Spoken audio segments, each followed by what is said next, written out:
Bonjour Pascal, bonjour Jérôme. Je suis ravie de vous accueillir sur ce plateau pour que vous puissiez nous livrer votre témoignage de la mission d'accompagnement qui a été réalisée par Pascal, et donc manager de transition auprès de Jérôme, directeur de production chez Spheris. Jérôme, est-ce que vous pouvez nous présenter finalement le contexte qui a été le vôtre et pourquoi est-ce que vous avez choisi de faire appel au management de transition dans ce contexte-là? L'activité de prestation de sécurité, c'est l'activité, c'est une activité cruciale pour nous. 60% de notre chiffre d'affaires, c'est aussi l'activité historique et l'activité qui nous permet de nous développer aussi sur d'autres activités qui aujourd'hui sont en croissance, mais qui au départ sont difficiles et nous coûtent de l'argent. Donc il est important sur ces prestations de sécurité qu'on ait un vrai succès. Et on devait remplacer le directeur. Et on avait décidé de nommer son adjoint à la place du directeur. Donc il y avait deux problématiques. D'abord le fait que l'adjoint passant directeur, il allait couvrir l'ensemble des activités et il n'aurait plus pendant le temps de recrutement d'adjoint sur qui s'appuyer. Et puis il passait d'un poste sur lequel il était très sollicité opérationnellement, très sollicité par ses équipes au quotidien, à un poste de directeur où il devait passer sur une vision plus large, sur une vision plus stratégique des sujets. Et donc on avait imaginé intéressant de faire appel à un manager de transition pour couvrir le poste d'adjoint qui était laissé vacant. Et en ayant un double objectif, d'une part que ce manager de transition prenne sa part de management opérationnel et puis en même temps accompagne Alexandre qui passait directeur dans sa nouvelle prise de fonction.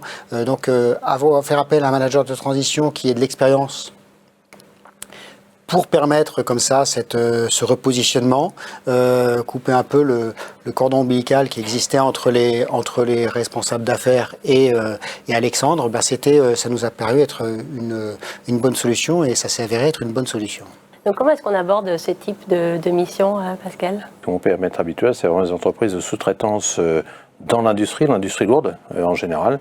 Là, le ferroviaire, je ne connaissais pas du tout. Par contre, la mission avait été décrite en disant que l'entité dans laquelle la mission devait se passer était une entité en très forte croissance, ce que j'avais déjà connu. Une entité qui recherchait en fait quelqu'un qui avait travaillé dans la prestation de services, ce que j'avais fait pendant 20 ans. Enfin, le poste qu'avait occupé Alex et qu'il allait occuper, moi je les avais déjà occupés précédemment. Le dernier sujet était la sécurité ferroviaire qui est ultra présente en fait dans le service. Moi j'ai fait beaucoup de nucléaire et de pétrochimie, donc j'étais très sensible à ces sujets. Donc c'était un petit challenge pour moi en fait de voir s'il pouvait y avoir une transversalité entre ce que j'avais fait et puis ce type de poste. Donc voilà. Et quels ont été finalement les facteurs clés de succès et de réussite de cette mission?